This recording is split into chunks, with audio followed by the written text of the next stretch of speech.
یار کچھ بھی نہیں ہے، تم ایسے ہی اتنا پریشان ہو رہی ہو، اور یہاں میں تم سے تمہارے بازو کا علاج کروانے نہیں آیا بلکہ اس بیچارے کا علاج کروانے آیا ہوں۔ ارحم نے ارہاب کا ہاتھ اپنے دل پر رکھتے ہوئے درد کے باوجود آنکھوں میں شوہی واضح تھی۔ اس کا علاج بھی میں کر دیتی ہوں، پہلے آپ اپنی شرٹ اتاریں۔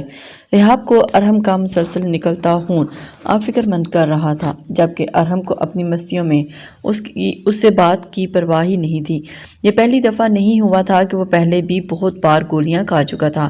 ڈاکٹر کی ہدایت کو فالو نہ کرتے رات بھر کام کرنے اور مسلسل موومنٹ کی وجہ سے اس کی بینڈیج خراب ہو چکی تھی۔ واؤ، اگر میری بیوی کا موڈ اتنا ہی رومانٹک ہو رہا ہے تو وہ خود ہی میری شرٹ اتار دے۔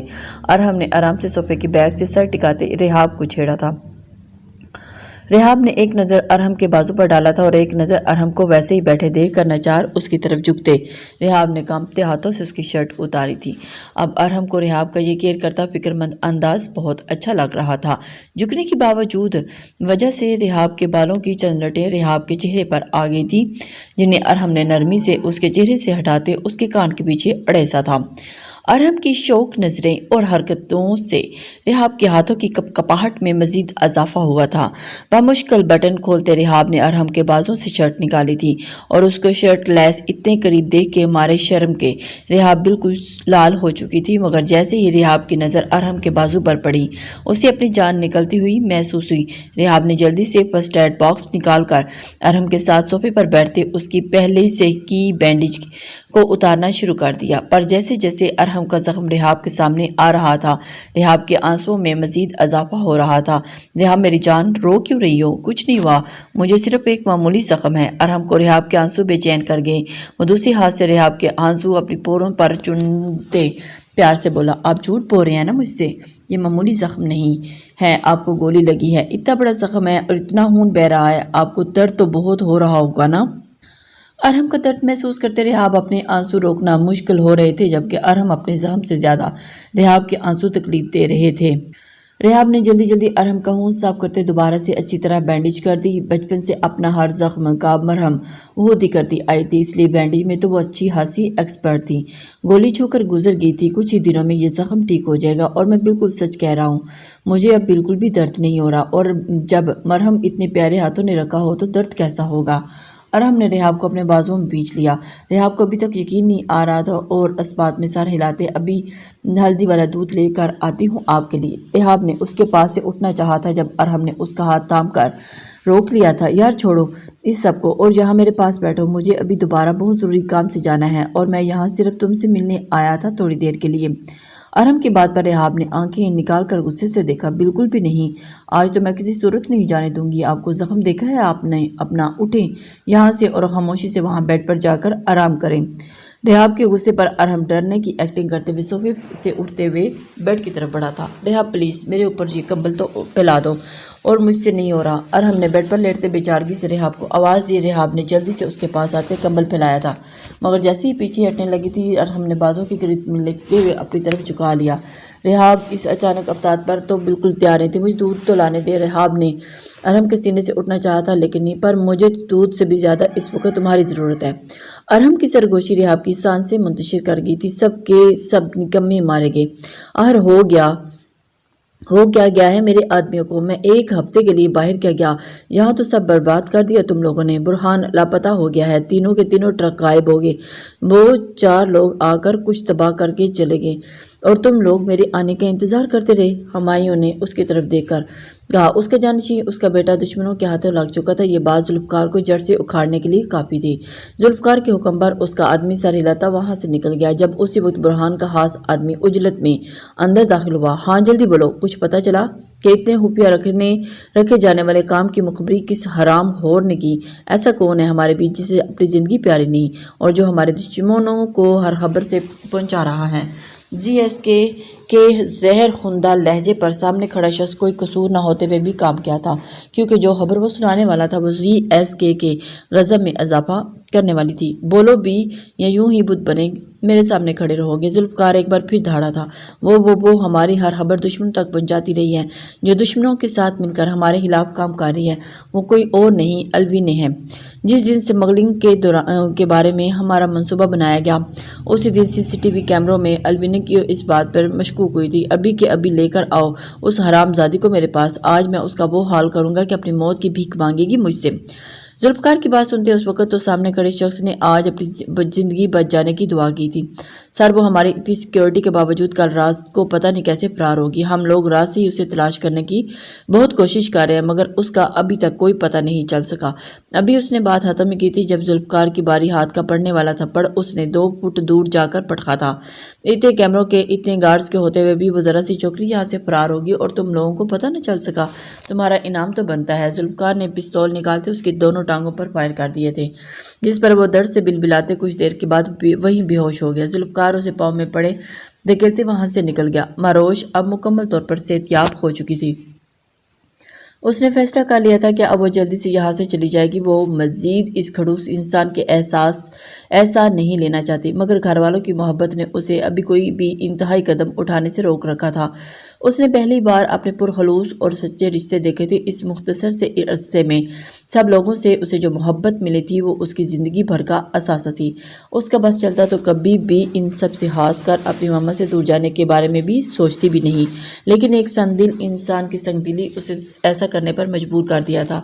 ارتضیٰ کے بارے میں سوچتے ہی ماروش کی آنکھیں نم ہوئی تھیں۔ وہ خود اسے بچانے نہ جانے کتنی بار باتیں سنا چکا تھا اور اس کی صرف ایک بار کی کئی باتوں پر وہ اتنا ایٹیٹیوڈ دکھا رہا تھا کہ اس کے بعد ایک بار بھی اسے مخاطب نہیں کیا گیا تھا، مگر گفٹ دینے اور سوری کرنے کا سلسلہ ابھی بھی جاری تھا۔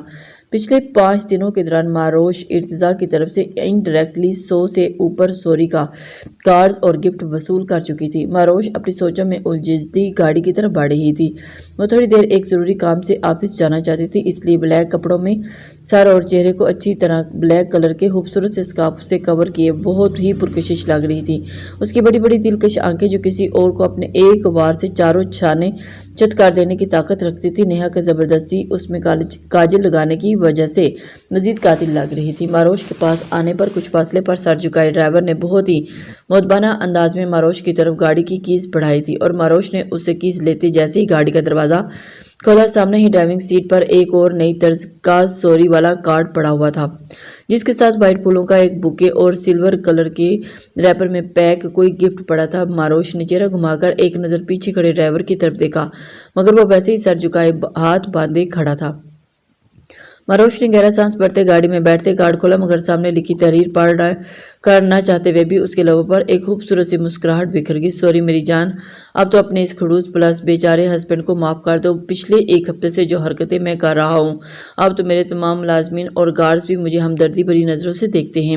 ماروش نے ارتضیٰ کی لکھی تحریر پر محبت سے ہاتھ پھیرتے، بہت مشکل سے دل پر ہاتھ رکھتے، تمام چیزوں کو اٹھا کر بیک سیٹ پر رکھ دیا تھا اور گاڑی سٹارٹ کرتے نور پیلس سے نکل آئی تھی۔ ماروش آفس جانے کے راستے پر ہی تھی کہ جب سگنلز پر گاڑی رکی تھی اور گاڑی میں بیٹھے اچانک ماروش کی نظر 2 گاڑیاں چھوڑ کر تیسری گاڑی پر پڑی تھی اور سامنے کا منظر دیکھتے ماروش کی آنکھیں حیرت اور بے یقینی سے پوری کی پوری کھل گئی تھی۔ اس گاڑی میں ارتضیٰ کے ساتھ کوئی لڑکی موجود تھی، جس نے چہرے پر چادر ایسے پھیلا رکھی تھی کہ اسے پہچاننا مشکل تھا۔ سگنل کھلتے ہی جیسے ارتضیٰ نے گاڑی آگے بڑھائی، ماروش نے بھی گاڑی کی سمت چینج کرتے ارتضیٰ کی گاڑی کی طرف موڑ دی۔ ارتضیٰ کو اس طرح کسی اور لڑکی کے ساتھ دیکھ ماروش کے اندر آگ لگ چکی تھی۔ ابھی تو بیلا والا معاملہ ختم نہیں ہوا تھا کہ اب یہ نئی لڑکی کہاں سے ٹپک پڑی تھی۔ ماروش نے گھر میں بیلا کو ایک بار نہیں دیکھا تھا اور اس کا کوئی ذکر نہیں سنا تھا اور نہ ہی خود پوچھنا مناسب سمجھا تھا، مگر جس طرح ارتضیٰ کی شادی کی تیاریاں ہو رہی تھی، اس کا تو یہی مطلب تھا کہ بیلا پاکستان میں ہی موجود تھی۔ ماروش نے ارتضیٰ کو شک نہ ہو جائے اس لیے گاڑی کچھ فاصلے پر ہی رکھی ہوئی تھی اور سپیڈ بھی ارتضیٰ کی گاڑی کی سپیڈ جتنی ہی رکھی ہوئی تھی، مگر پہلے مویجر ارتضیٰ کی نظر سے کچھ بچ پایا تھا جو اب ایسا ہوتا اور الوینے کی حفاظت کی وجہ سے وہ کچھ زیادہ ہی الرٹ تھا۔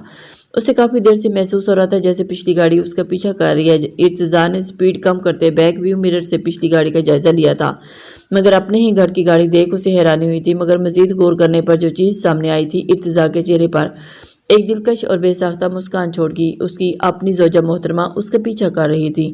ارتضیٰ ناکام میں بھی ماروش کو بآسانی پہچان گیا تھا۔ ارتضا کو ماروش کی یہ حرکت غصہ دلانے کے بجائے ایک خوشگوار سا تاثر بخش گئی تھی۔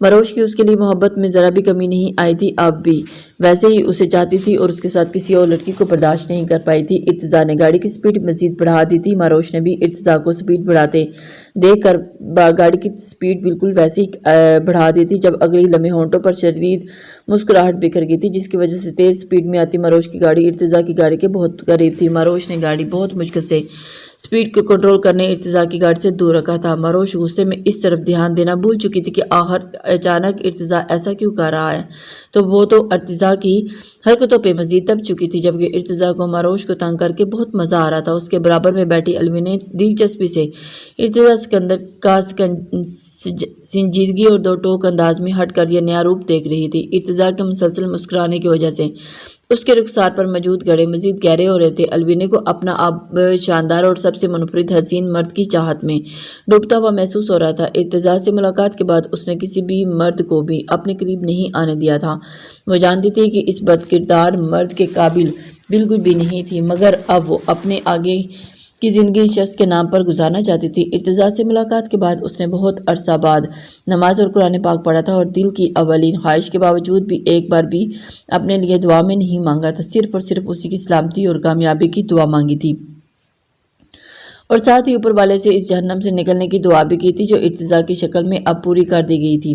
الوینے نے ایک بار پھر ارتضا کی طرف دیکھا تھا جو کل رات سے اس کے ساتھ تھی، مگر ایک بار بھی اس نے ارتضا کے چہرے پر بھولے سے بھی مسکراہٹ نہیں دیکھی تھی۔ مگر ابھی کچھ دیر پہلے پتہ نہیں ایسا کیا ہوا تھا کہ ارتضا کے چہرے پر مسکراہٹ ہٹ ہی نہیں رہی تھی۔ ارتضا 1.5 گھنٹہ مسلسل ڈرائیو کرتا رہا، کیا پتہ ماروش ہار مان کر وہاں سے چلی جائے، مگر آگے سے بھی کیپٹن ماروش تھی جو ارتضا کے سکندر معاملے کے پوری دنیا سے غافل ہو کر بیگانہ نہیں ہو پائی تھی، اور تو اب کیسے ہوتی؟ ارتضا ابھی ماروش کی اپنے لیے دیوانگی سے واقف ہی نہیں تھا۔ ارتضا نے آخرکار اپنے فلیٹ کے قریب پہنچ کر گاڑی روک دی تھی، کیونکہ اس طرح باہر رہنا الوینے کے لیے خطرناک ثابت ہو سکتا تھا، ورنہ ان دونوں ضدی میاں بیوی میں سے تو کسی نے ہار ماننی ہی تھی۔ ارتضا کے ساتھ اس لڑکی کو اندر آتا دیکھ بڑھ کر ماروش نے بھی گاڑی سائڈ پر پار کر دی تھی۔ اسے پہلے تو ایک بار محسوس ہوا تھا کہ ارتضا کو اس پر شک ہو گیا، مگر اب ارتضا کو اس لڑکی کے ساتھ اندر جاتا دیکھ کر ماروش نے اسے اپنی غلط فہمی ہی سمجھی تھی۔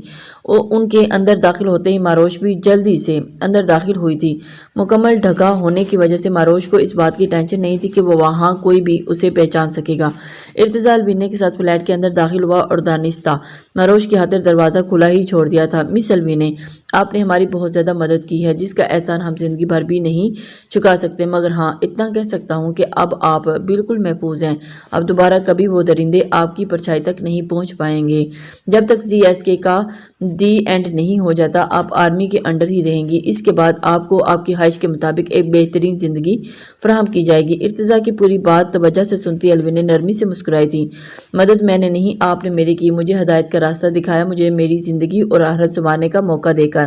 آپ کو میرا نہیں بلکہ احسان مند تو مجھے آپ کا ہونا چاہیے۔ اس دلدل سے نکال کر مجھے عزت اور تحفظ بخشا جہاں سے میں شاید کبھی نہ نکل پاتی۔ الوینے نے بھی اپنے دلی جذبات سے آگاہ کیا تھا جب ارتضا نے مزید ایک دو باتیں کرنے کے بعد اسے آرام کرنے کے لیے کمرے میں بھیج دیا تھا اور اپنی معصوم سی جان جاسوس کی تلاش میں نظر درائی تھی۔ ماروش ان دونوں کے داخل ہونے کے 10 منٹ بعد فلیٹ کا دروازہ کھلا اندر دیکھ کر داخل ہوئی تھی۔ وہ ان دونوں کی باتیں تو نہیں سن پائی تھی، مگر ماروش نے اس لڑکی کو روم میں جاتے دیکھا تھا۔ ارتضا نے جان بوجھ کر باہر کی تمام لائٹس آف کر دی تھی۔ ماروش جو ارتضا کے ڈرائنگ روم میں آنے پر دروازے کے پیچھے چھپی تھی، اچانک لائٹ بند ہونے پر چوکنے انداز میں اس نے ارد گرد دیکھا تھا، مگر اسے وہاں ارتضا کہیں بھی نظر نہیں آیا تھا۔ ماروش کو یکدم خیال آیا تھا کہ ارتضا بھی کہیں اندر روم میں تو نہیں چلا گیا۔ آخر وہ لڑکی ہے کون جس کو ارتضا اتنی امپورٹنس دے رہا ہے؟ ماروش کے دماغ پر اس وقت سخت قسم کا غصہ سوار ہو چکا تھا۔ ایک طرف وہ ارتضا سے دور ہو جانے کی باتیں کرتی تھی اور دوسری طرف ارتضا کے کچھ پل کے لیے بھی کسی اور لڑکی کے ساتھ برداشت نہیں کر پا رہی تھی۔ ماروش تیش کے عالم میں اس کی طرف اسے رکنا ہی پڑا تھا۔ ارتضا کے مضبوط ہاتھ کی گرفت اپنے پیٹ پر محسوس کرتی ماروش کی سانسیں تیز ہوئی تھیں۔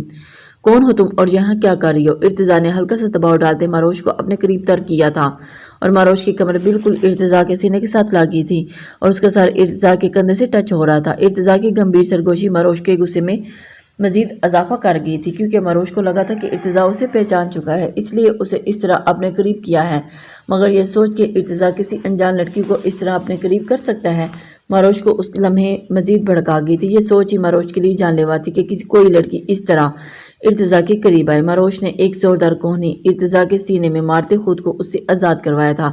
ارتضیٰ ماروش کو جتنا تپا چکا تھا اسے آگے سے ایسے ہی کسی رد عمل کی امید تھی۔ اس نے جان بوجھ کر اپنی قریب تبدیلی چھوڑ دی تھی، مگر ماروش کو شک نہ ہوا، اس لیے ہلکے پھلکے انداز میں اسے اپنے دفاع کر رہا تھا جو اس وقت مکمل جوالا بنی ہوئی تھی۔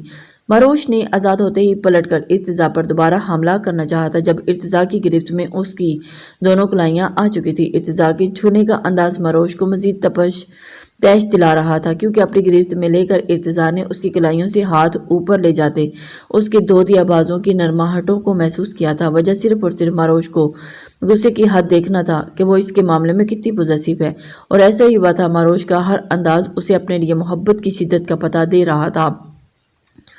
ماروش اپنی کلائیاں ارتضیٰ کی مضبوط گرپ سے چھڑوانے میں ناکام تھی، مگر وہ مسلسل ٹانگوں سے ارتضیٰ پر حملہ آور ہو رہی تھی جب اچانک ارتضیٰ نے ہاتھ بڑھاتے ماروش کا نقاب ہٹانا چاہا تھا۔ اس سے پہلے کہ ارتضیٰ ایسا کرتا، ماروش نے ایک جھٹکے سے اپنی کلائیاں آزاد کرواتے ارتضیٰ کو ایک زوردار دھکا مارتے پیچھے دیوار کے ساتھ لگا دیا اور اپنا خنجر نکال کر ارتضیٰ کی گردن پر رکھ دیا تھا۔ مگر ارتضیٰ کے چہرے پر بے ساختہ آنے والی مسکراہٹ دیکھ کر ماروش حیران ہوئی تھی۔ ارتضیٰ گہری بے باک نظروں سے ماروش کا جائزہ لے رہا تھا۔ ماروش ارتضیٰ کے سینے پر دونوں بازو ٹکائے تقریباً آدھی اس کے اوپر ہی گری ہوئی تھی، اور اس کا ایک ہاتھ ارتضیٰ کی گردن پر خنجر دبائے اور دوسرے ہاتھ پہ اس کی ارتضیٰ کے کالر میں جکڑا ہوا تھا۔ اس وقت ارتضیٰ کو اپنی معصوم سی بیوی پر ٹوٹ کر پیار آیا تھا، جس کی حالت اپنے شوہر کو کسی اور لڑکی کے جاتے قریب غیر ہو چکی تھی۔ وہ گھنٹوں ہلکان ہو رہی تھی اور ابھی بھی اپنی خوبصورت گہری آنکھوں میں نمی لے کر اسے پریشان تھی، جسے کسی صورت بھی ارتضیٰ کی گالوں پر بہہ جانا تھا، اور اس کے چہرے کو مقید اپنے دونوں ہاتھوں میں لیتے ہوئے اس کی آنکھوں میں جھانکا تھا۔ میجر ارتضیٰ سکندر صرف اور صرف کیپٹن ماروش ارتضیٰ کا ہے، جو خواب میں بھی کسی اور لڑکی کے قریب جانے کے بارے میں سوچ نہیں سکتا، اور اس کے دل کی دھڑکنوں میں ہمیشہ ایک لڑکی کا نام رہا اور ہمیشہ اسی کا رہے گا، جو اس کا سکون ہے، جو اس کی زندگی سے سب سے بڑی حقیقت ہے، جس کے بنا رہنا اب وہ تصور بھی نہیں کر سکتا۔ اس سے ملنے سے پہلے ارتضیٰ سکندر زندہ تو تھا، مگر جینا اس کی ماروش کی زندگی موجودگی نے سکھایا ہے اسے۔ ارتضیٰ نے بنا اپنی گردن پر رکھے خنجر کی پرواہ کیے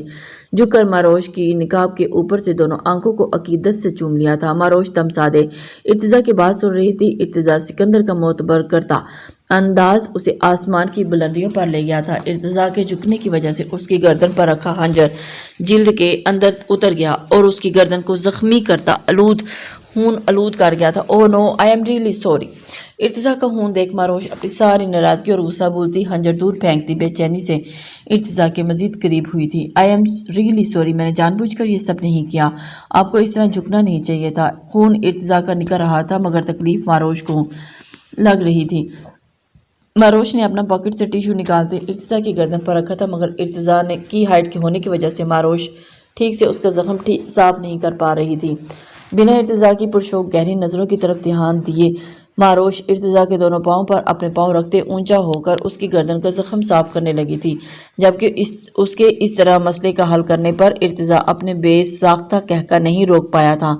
جبکہ ماروش اس کی ہنسی پر مبہوت ہی تو رہ گئی تھی، ہمیشہ وہ اس کے سامنے چہرے پر سنجیدگی اور بیگانگی کا ماسک چڑھائی رہا تھا۔ ماروش کو اپنا دل ارتضیٰ کے ان خوبصورت گڑھوں میں ڈوبتا ہوا محسوس ہوا تھا۔ ارتضیٰ نے ہاتھ بڑھاتے ماروش کا نقاب گرا دیا اور ماروش نے فوراً ہوش میں آتے ارتضیٰ کی شوخ نظروں سے گھبرا کر پیچھے ہونا چاہا تھا، مگر ارتضیٰ نے دونوں ہاتھوں سے اس کی کمر کو جکڑے ہلکا سا اوپر اٹھاتے اس کا چہرہ اپنے چہرے کے بہت قریب جھکا لیا تھا۔ اس نے ماروش کو بالکل گڑیا کی طرح اٹھا رکھا تھا۔ ماروش کے پیر اچھے خاصے اوپر اٹھے ہوئے تھے۔ ماروش اپنے دل کی بدلتی کیفیت پر اچھی خاصی جذبز ہوئی تھی۔ وہ یہاں کس مقصد کے لیے آئی تھی، مگر اس ساحر نے اسے اپنے سحر میں جکڑ کر کہیں کا نہیں چھوڑا تھا۔ ماروش نے مزاحمت کرنی چاہی تھی، مگر ارتضیٰ کی گرفت میں وہ صرف پھڑپھڑا کر رہ گئی تھی۔ "سر پلیز چھوڑے مجھے"۔ ماروش نے گرنے کے ڈر سے ارتضیٰ کی کالر کو پکڑ لیا تھا۔ آج تک جہاں پہنچنے کی جرت کوئی نہیں کر پایا تھا، اس کی یہ حسین زندگی بات پہ بات اسے جکڑ لیتی تھی۔ اگر ایسی حرکت کوئی اور کرتا تو کب سے دنیا سے جا چکا ہوتا، مگر ماروش کو تو وہ اپنی زندگی کا مالک بنا چکا تھا، اسے تو ہر بات کا حق حاصل تھا۔ "اوکے، چھوڑوں گا، مگر ابھی جو میرے ساتھ کیا اس کا بدلہ لے کر اور میرا پیچھا کیوں کر رہی تھی"۔ ماروش کا دل بری طرح سے دھڑک رہا تھا۔ اس کے نازک جہاں ارتضیٰ سکندر کی اتنی قربت